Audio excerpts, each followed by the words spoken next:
So last time I did one of these motorsport history videos, better known as Story Time, I looked at the driver's strike of 1982, which all kicked off because Niki Lauda saw something he didn't like in the small print of a form he was filling out, and it all resulted in the most epic sleepover in sporting history.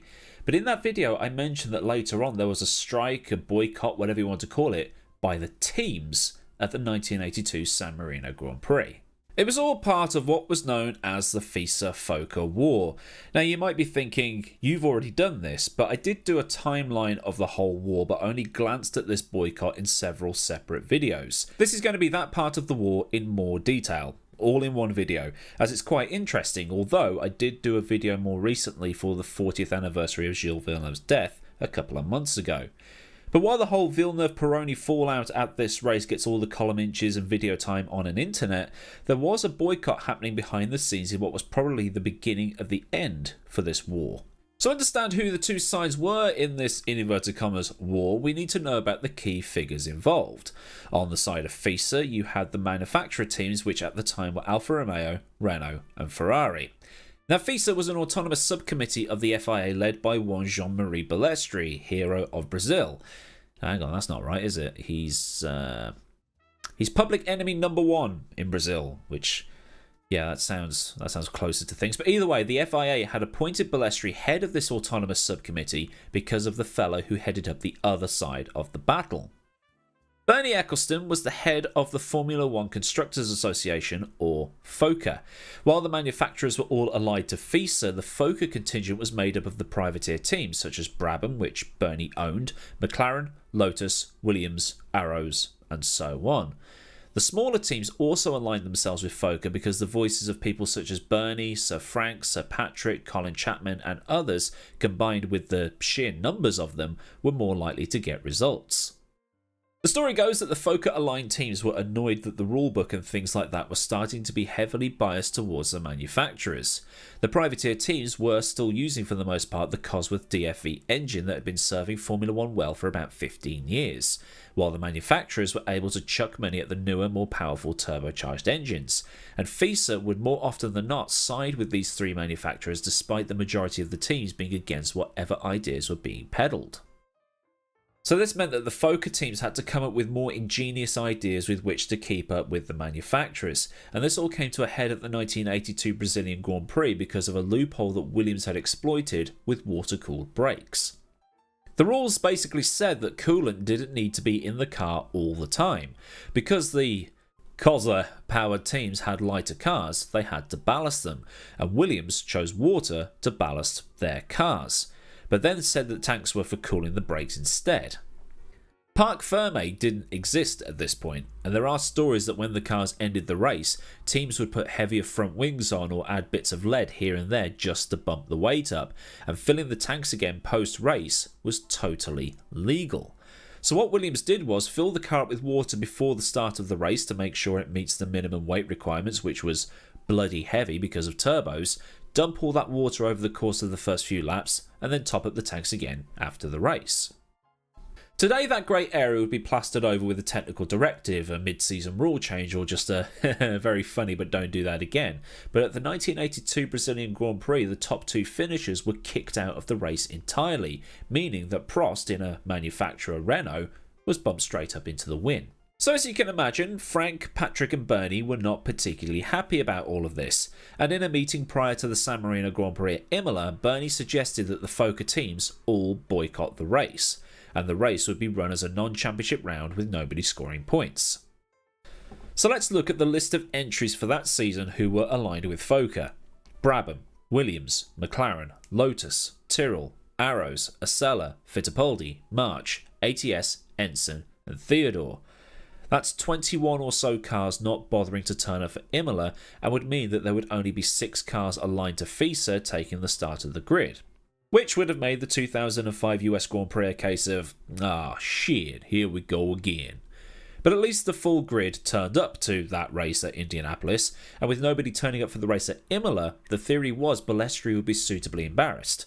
Formula One would be suitably embarrassed, and maybe now Balestre would be open to talking. That's the theory, anyway. There is one exception that we have to consider here, and that was Tolman. Because it was their first year in the sport, they were not allowed to join FOCA, so they were on their own, but Tolman tried to not step on anybody's toes anyway because they were a privateer that ran a turbo. So if this boycott went ahead as planned, there would be a minimum of 8 cars on the grid, as Tolman was not aligned either way. But then other teams started getting ideas. Acela, which was an Italian team, decided to go against FOCA's wishes and turn up to the race anyway. The race was in Italy. It was their home race. They had an Italian driver in Riccardo Paletti, and there were Italian sponsors on the car. Points were also likely if they finished without all of those faster cars turning up, and it turned out to be a full-on championship round. They did it much in the same way Minardi and Jordan did at Indianapolis in 2005. They raced because there was prize money involved, and they needed it.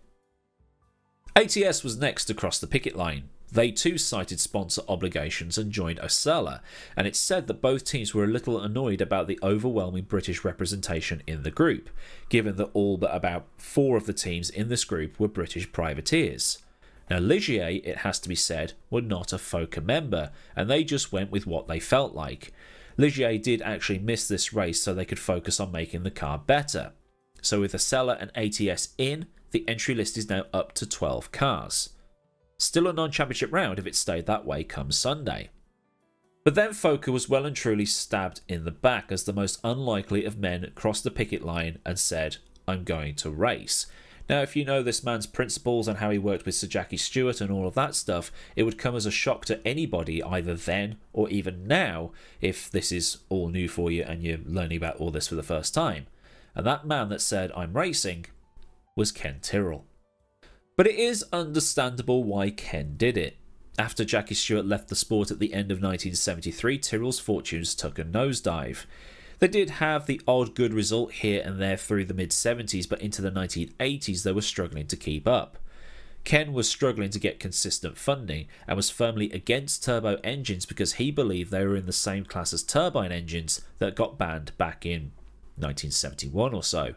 Ken needed the cash to survive, and he'd got an Italian driver in his car and was sponsored by the Italian electrical company Candy. Although saying he stabbed FOCA in the back is probably overselling it a bit. He probably put that knife in while saying "I'm sorry" over and over and over. So the grid was set for Sunday's race, the exact amount needed to make the race count for a World Championship round. Now, one of the cars, that being the Tolman of Derek Warwick, didn't actually start the race because it fried the electrics on the way to the grid or something along those lines, meaning 13 cars started the race. Now, 13 started the race, but because 14 were on the entry list, it counted. And it became one of the most famous races of the decade and one of the most controversial races of all time due to the fallout that happened between Villeneuve and Pironi, which I've covered in a separate video. But it doesn't stop there, because this race, as explained, was a full-on race that counted for the World Championship, and this upset FOCA even further despite the rules being adhered to. 14 cars entered the race. All of the criteria were satisfied, so it all counted. But Max Mosley was quick to point out that back in 1980 at the Spanish Grand Prix, that race had been declared non-championship despite the minimum entry count being satisfied, and it was only non-championship because of the absence of Ferrari, Alfa and Renault. The FOCA teams then had another meeting in Casablanca just before the Belgian Grand Prix because Casablanca, as we all know, is just up the road from Liège. And while the whole Brazilian Grand Prix thing was still front and centre and Frank was still quite annoyed about the whole disqualification from that race thing happening, the FOCA teams just basically went, "Look, this is going to cost us too much money in the long run. Let's just ballast the cars and run at Belgium and just see how things go." The teams also started sleeping with the enemy because Williams signed a deal with Honda for turbos in 1983, and with John Watson having a run of consecutive non-finishes and Rosberg winning the title anyway, Williams saw less point in fighting the FIA. The FOCA teams all agreed to the December 1982 ban of ground effect, which led Gordon Murray over at Brabham to hastily design a non-ground effect car for 1983. A hastily designed car that made use of a smaller fuel tank as Brabham pioneered mid-race fuel stops.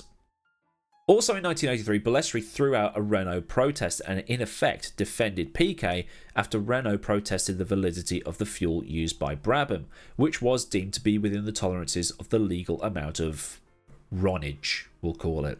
So the Balestre bias TM seemed to have been thrown out of the window, because Balestre had thrown out a protest by the team that shares the same nationality as him.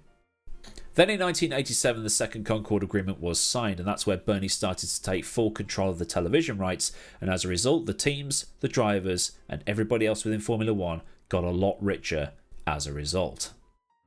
So then a more detailed look at the 1982 San Marino Grand Prix boycott by most of the FOCA aligned teams. Like I said, I've touched on this in several videos in the past, but thought I'd bring it all into one handy video for you so you can get all of the details that's been in other videos that you may have missed. If you have enjoyed this video, do give it a like. Also like it if it's been something new for you. If you want to see more stuff like this, get subscribed and also get that bell on so you never miss out on any future videos.